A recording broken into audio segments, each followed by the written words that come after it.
Kaya talaga pag magrelasyon ka, wag na.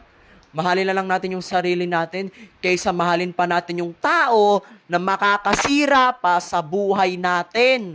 Tapos ano? Papasok sa illegal. Papasok sa illegal, magpapakamatay. Oh, very good. Yan yung uso sa relationship. Nako, B. Wala talaga. Wala talaga nagtatagal.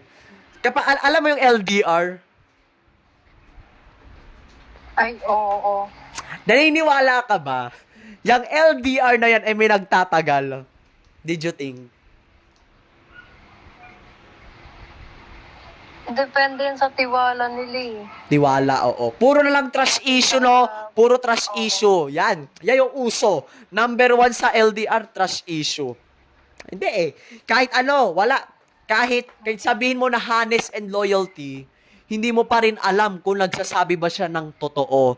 Kasi hindi naman natin alam kung ano yung ginagawa ng jowa natin. Baka meron na siyang bago na hindi mo alam. Baka meron na siyang kayakap na hindi mo alam. Baka meron na siyang bago na kino-comfort, hinahag, kinikis. Yan. O, yan. Hindi natin alam kung ano nangyayari sa jowa natin pag LDR. Kaya yung mga tao na meron relasyon sa LDR, yung mga ano pa, yung mga teenager, mga 20 years old pababa, mga ganon. Yan. Totally wala nang tagtagal. Kasi kasi wala silang sariling buhay eh. Umaasa pa sa magulang. No? Alam mo naman natin, yung mga magulang natin, strict parents. Strict pagdating sa sa relasyon, no? Oo. Ay, grabe talaga ang relationship. Ako, naranasan ko na yung LDR na yan. Ang hirap-hirap, grabe. Sobrang hirap, I promise talaga, B. Sobrang hirap. Alam mo kung bakit? Kasi number 1, hindi ko alam kung ano yung ginagawa ng girlfriend ko. 'Di ba? Hindi ko alam kung ano yung ginagawa niya. Baka sinasabi niya na good night na daw. Pero nag-repost pa sa TikTok. Ang galing. Very good. Nagpo-post pa sa Facebook. Ang galing. Palakpakan naman natin yung ex ko. Palakpakan natin. Palakpakan. Palakpakan. Bravo, bravo. With honors talaga siya. With honors talaga sa kasinungalingan at red flag. With the highest honor talaga yung ex ko. No?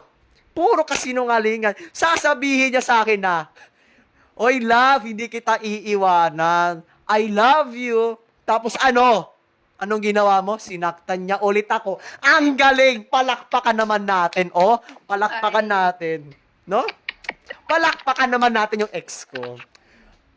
Sobrang proud ako sa kanya dahil magaling siya mag-cheat, magaling siya magsinungaling, no?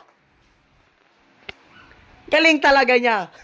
Alam mo, ay grabe, kakaiba talaga yung ex ko. Toxic na parang alam mo yung mas hayop pa sa hayop. Grabe. Sasabihin daw na good night na, pero online pa. Oy, ito sabi niya sa akin, good night na daw. Tapos online pa sa Messenger, sa Facebook, tapos nagpo-post pa. Ang galing! Palakpakan naman natin. Oh, sinungaling talaga. Palakpakan! Very good talaga. Alam mo, dapat yung ex-girlfriend ko, maka-receive siya, makakuha siya ng gold medal sa kasinungalingan. Totally. Dapat talaga. 3, 4, 5. Valedictorian sa... Oo, kasinungalingan. Tama. Very good. Tama.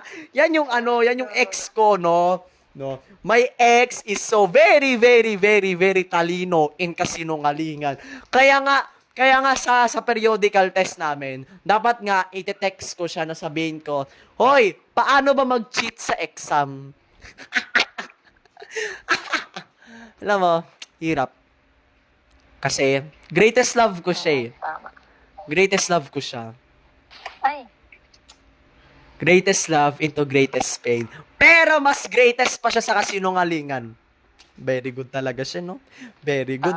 Very good talaga siya. Tapos, sasabihin niya sa akin na, love, I'm sorry, pero hindi ako pwede mag-relationship for about 1 year. 1 year. 1 year. Ano, maghihintay ako for about 1 year? Sinabi niya sa akin na, Hoy, love, maghiwalay muna tayo for about 1 year kasi kailangan ko muna mag-focus sa pag-aaral ko. Tapos, sasabi niya sa akin na, maghintay ako for about 1 year. Gaga. Wag na. Wag na. Wag na.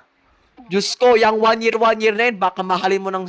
Tapos, eto pa, sabi ko, ay, okay. Tapos, ganyan-ganyan, nag-text ako sa kanya kung bakit. Sabi niya lang sa akin, I'm very, very sorry. I'm very, very sorry. I'm very, very sorry. Then yun, bilak ko na siya. Yoko na.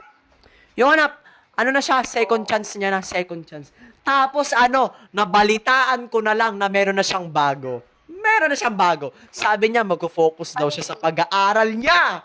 Magfo-focus daw siya sa pag-aaral niya. Pero anong ginawa? Naghanap ng iba. Very good. Very good. Ay, eto ha. Ay, alam mo na, dahil sobrang gabing-gabi na at kailangan ko na matulog, add friend kita at bukas na lang tayo mag-usap. Okay? Ay, sige. Kasi may pasok pa ako bukas eh. Periodical exam namin eh. May pasok pa yun. Ay, Pero namin examination. anong grade mo na ba? Grade 7, first year high school. Ay, Grade yan. 7? Oh, grade 7. May pasok pa ako. Oh, sige. I need to go now because may pasok pa ako bukas. Diyos ko po. Oh, sige. Thank you again ha. Thank you. Mag-usap tayo. Baka masaktan ka sa mga sasabihin ko bukas. Kaya mag-ready ka. Sige. Ay. Sige. Bye-bye. Ay.